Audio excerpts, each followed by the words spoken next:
नमस्कार, morning special में आपका स्वागत है। आपके साथ मैं दीपेश बरगले। दिन भर की तमाम बड़ी खबरों से आपको रूबरू करवाएंगे। मेरे साथ मेरी सहयोगी मोनिका भी मौजूद रहने वाली है। सबसे पहले उन 5 महत्वपूर्ण खबरों की जानकारी आप तक पहुंचा देते हैं जिन पर दिन भर हमारी नजर बनी रहने वाली है। ये वो खबरें हैं जिनकी पल पल की डिटेल और अपडेट आप तक पहुंचाएंगे। तस्वीरों में आप देख सकते हैं, सबसे पहले आज दिल्ली के मुख्यमंत्री अरविंद केजरीवाल को 9वें समन के बाद पेश होना है। होते हैं या नहीं, ये सस्पेंस अभी भी बना हुआ है।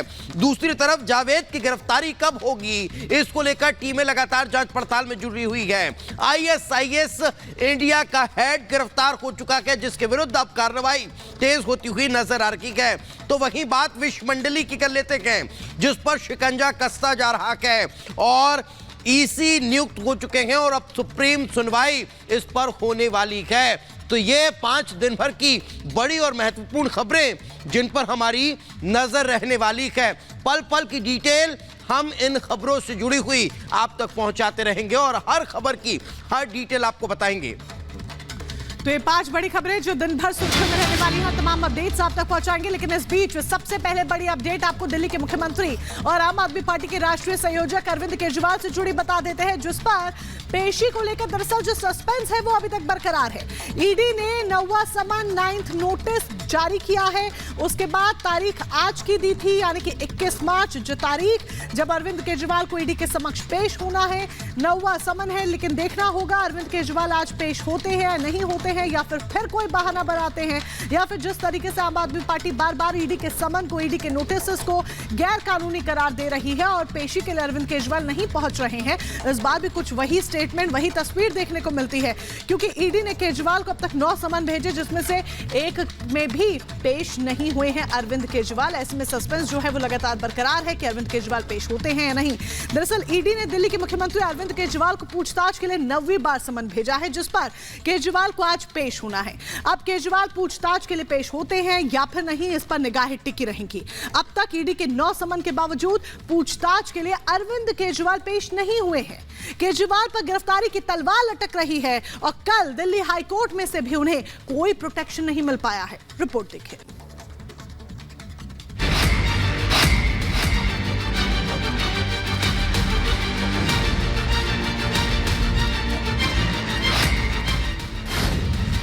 के कविता के बाद केजरीवाल की बारी।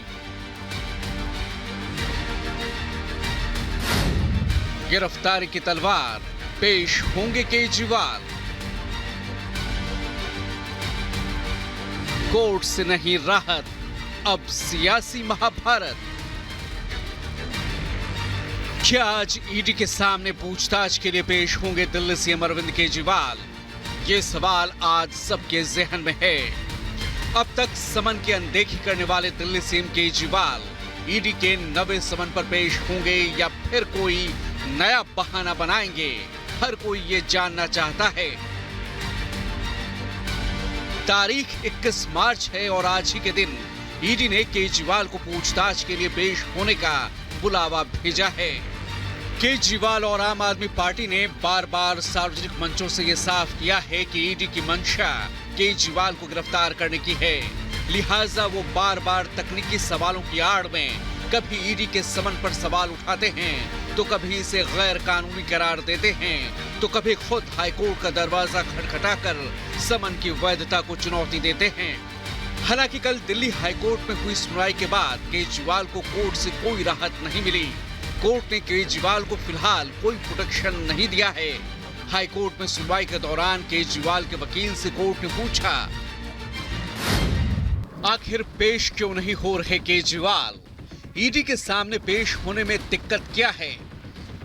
ईडी के सामने पेश नहीं होने पर कोर्ट ने सवाल उठाए। अब तक केजरीवाल को 9 समन भेजे जा चुके हैं और समन के खिलाफ हाईकोर्ट में केजरीवाल ने अर्जी दाखिल की थी। केजरीवाल को फिलहाल हाईकोर्ट से कोई प्रोटेक्शन नहीं मिला है। हालांकि हाईकोर्ट में केजरीवाल के वकील अभिषेक मनु सिंघवी ने कहा कि वर्चुअल पूछताछ के लिए केजरीवाल तैयार हैं। सिंघवी ने हाईकोर्ट से केजरीवाल को गिरफ्तारी से प्रोटेक्शन देने की भी मांग की, लेकिन फिलहाल ये राहत केजरीवाल को नहीं मिली। ऐसे में केजरीवाल आगे क्या करेंगे और अब आगे ईडी का क्या रुख रहेगा, ये देखना भी दिलचस्प होगा। अरविंद केजरीवाल जी को ईडी बार बार समन्स भेज रहा है। इन समन्स को चैलेंज करने के लिए, ये समन्स कानूनी है कि गैर कानूनी है, इस पर फैसला करने के लिए अरविंद केजरीवाल जी ने हाई कोर्ट मूव किया। ईडी ने इस पिटिशन का बहुत विरोध किया। ईडी ने हाई कोर्ट से बार बार कहा कि इसको खारिज किया जाए, लेकिन ईडी के पुरजोर विरोध के बाद भी हाई कोर्ट ने इस मैटर को सुनने का निर्णय लिया है। उन्होंने ईडी को नोटिस दिया है और ईडी को अब इस पूरे मामले में हाई कोर्ट में जवाब देना होगा। कोर्ट ने बड़ी तल्ख टिप्पणी की है कि आप जांच से भाग क्यों रहे हैं, आपको जांच के सामने जाना चाहिए।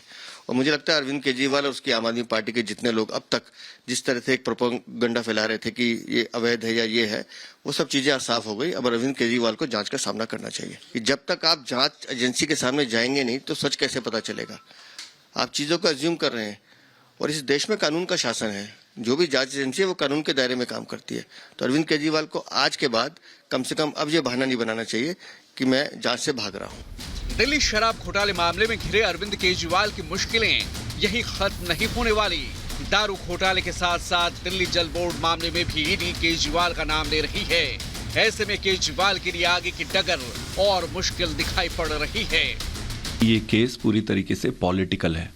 फर्जी केस बनाकर राजनीतिक उद्देश्य के हितों के लिए नरेंद्र मोदी जी और भाजपा, आम आदमी पार्टी और केजरीवाल जी के पीछे लगी है। क्योंकि केस फर्जी है और पॉलिटिकल है, इसलिए सारे ईडी के सम्मन्स गलत हैं। ये टेक्निकल ग्राउंड पर भी गलत है और इंटेंशनल ग्राउंड पर भी ये गलत है। इसको हम कोर्ट पे हमने लेकर गए थे और कोर्ट के निर्णय पर हमें पूरा भरोसा है। आने वाले समय पर कोर्ट जो भी निर्णय देगी हमें मान्य रहेगा। केजरीवाल जी दिल्ली प्रांत के मुख्यमंत्री हैं, ये एक संवैधानिक पद पर हैं। जांच एजेंसियां अगर पूछताछ के लिए बुलाती हैं तो उनको कोऑपरेट करना चाहिए।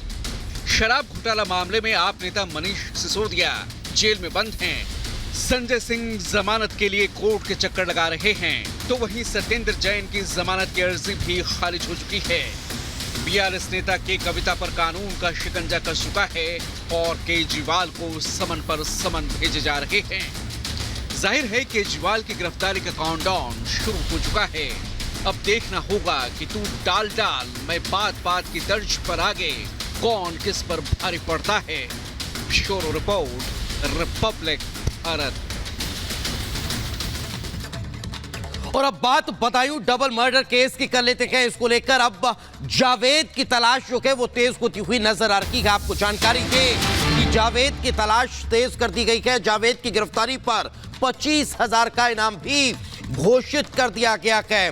तबाह परिवार को तबाह करने वाले इस जावेद की तलाश तेज हो चुकी है। एक तरफ उसके भाई साजिद को अब एनकाउंटर में ढेर कर दिया गया, तो वहीं जावेद की तलाश तेज कर दी गई, इनाम की घोषणा की गई। इतना कि नहीं, जावेद को तलाशने के लिए अलग अलग टीमें बनाई गई है।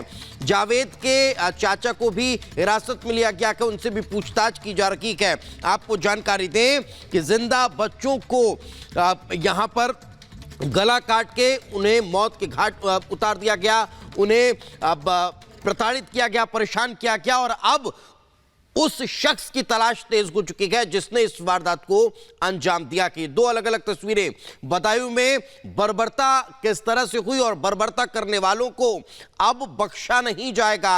एक को ढेर कर दिया गया और दूसरे की तलाश तेज है। तो वहीं दूसरी तस्वीर, एक तरफ यहां परिवार में मातम है और दूसरी तरफ सियासी शोर भी शुरू हो चुका है।